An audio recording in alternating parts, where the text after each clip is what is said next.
بسم الله الرحمن الرحيم. احنا ليه بقينا وحشين كده؟ ليه المجتمع ما بقاش زي زمان بسيط وفي محبة ورحمة وبساطة في المعاملات بين الناس؟ ليه بقينا عندنا ضغينة كده لبعض وبقينا واقفين لبعض على الواحدة وفي حالة حراك على طول ومناحرة مع بعض بالبساطة؟ ليه بقى في روح المناحرة دي؟ أتمنى إن احنا نعود للروح بتاعت زمان. أنا على فكرة كنت في دولة بره مصر ولقيت، كنت قاعد بتكلم مع الناس هناك على البلد بتاعتهم اللي هم قاعدين فيهم، فبيوصفوا البلد اللي هم قاعدين فيها ويقولوا لي دي بلد جميلة جدا جدا جدا، دي زي مصر، دي كل ما يتكلم يقول دي زي مصر، دي زي مصر. لفت نظري الموضوع ده ان هو بيشكر في مصر، يعني المغترب بيشكر في مصر. فبقول له انت ليه بتتكلم كده كل شويه تقول دي زي مصر وبتاع؟ ويقول لي لان مصر كده تقدمت، وفعلا هي كده. وبعدين احنا من عاداتنا، احنا عندنا هنا في الدول اللي احنا عايشين فيها دي حاجات كمان اوحش من مصر. بس احنا الدول ديت قوانينها او اسلوبها ما تقولش اي عيب من عيوب الدول بتاع الدوله اللي انت عايش فيها عشان ما تبوظش السياحه بتاعتها وما تضربلهاش الاقتصاد بتاعها وما تضرهاش وانت عايش من خيرها. الكلام ده ما بيحصلش بقى عندنا. كل ما تيجي تتكلم مع حد يقول لك العيشه والزنقه والمش عارف ايه، وانا مش مبسوط وانا مش عارف ايه ومش بعرف اجيب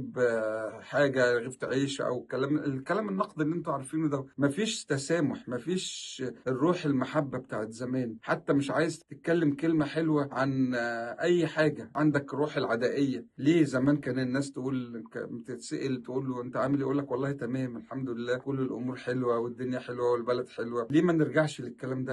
احنا عايشين في بلد جميله، عايشين في مجتمع سوي، عايشين في دوله جميله. المغتربين بره مصر بيشكروا في البلد وبيتباروا بيها وبيقولوا انها زي البلاد النهضه اللي هم عايشين فيها. يعني اتمنى ان تعود الروح الجميله بتاعت زمان والبيت المصري الاصيل بتاع زمان والروح المصريه الجميله، روح المحبه، روح الأسرة اللي هي بناء المجتمع. بناء المجتمع كله بيتبني من الأسرة، فالأسرة كلها ترجع للخلق الحسن بتاع زمان والكلام الجميل بتاع زمان والمودة والرحمة. يعني حتى قانون الطبيعة، الإنسان نقي، مفيش في جواه حاجة، هو بيكتسب كل ما هو جواه من رؤيته لنفسه ومن رؤيته للي حواليه. فأتمنى إن احنا نفضل أنقياء كما خلقنا، نفضل عايشين بالنقاء بتاعنا ده وما نتلوث بالمحيط بينا، نفضل ما نكتسبش مكتسبات تسيء إلى المجتمع، ونرجع لأيام جميلة بتاعت زمان بقى. أشكركم.